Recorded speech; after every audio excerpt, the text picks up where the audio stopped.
வியாதி பொதுவாக எதனால் வரும்னு நினைக்கிறீங்க? நம்ம பெருசாக பண்ணக்கூடிய விஷயங்கள்லாம் நினச்சிட்ருக்கீங்களா? நமக்கே தெரியாமல் நம்மளுடைய சின்ன சின்ன பழக்க வழக்கங்கள்னாலையும் வியாதியானது ஏற்படும். பொதுவாக இங்கே நிறைய பேருக்கு சாப்பிடும்போது தண்ணி குடிக்கிற பழக்கம் இருக்கும். சாப்பிட்றதுக்கு முன்னாடி, சாப்பிட்றதுக்கு பின்னாடி, சாப்பிடும் போதுன்னு அடிக்கடி தண்ணி எடுத்துக்கிட்டே இருப்பாங்க. ஸோ இந்த பழக்கமானது ஒரு வியாதி வரைக்கும் கொண்டு போய் விடணும்னா நம்புற மாதிரி இருக்கா? இப்போது இங்கே என்ன நடக்குதுங்கிறத நான் சொல்கிறேன்.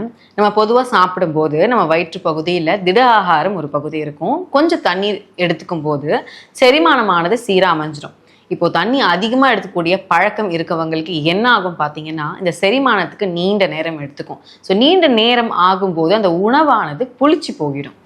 இந்த பழக்கம் ரெகுலராக இருக்கும்போது இந்த புளிச்ச நீர் தான் ரத்தத்தில் கலந்து உடம்பு முழுக்க பரவிடுது. அஜீர்ணம்ல ஆரம்பிச்சு முடக்குவாதம் மாதிரியான பெரிய பெரிய வியாதிகள் வருவதற்கான அடிப்படை காரணமாக அமைஞ்சிடுது. ஸோ இந்த சின்ன பழக்கத்தை நீங்கள் மாற்றுறதுனால உங்கள் டைஜஷன்ஸில் பெரிய சேஞ்சஸ் ஆனது இருக்கும். சரி, எப்படி தான் தண்ணி குடிக்கணும் அப்படின்னு கேட்டால், உங்கள் உணவுக்கு அரை மணி நேரத்துக்கு முன்னும் பின்னும் நீங்கள் எடுத்துக்க வேண்டிய தண்ணீரையும் நீராகாரத்தையும் நீங்கள் தாராளமாக எடுத்துக்கலாம். முடிஞ்ச அளவுக்கு வெது வெதுப்பான நீராக எடுத்துக்கோங்க. உங்கள் செரிமானத்துக்கு ரொம்பவே ஹெல்ப்ஃபுல்லாக இருக்கும். நன்றி.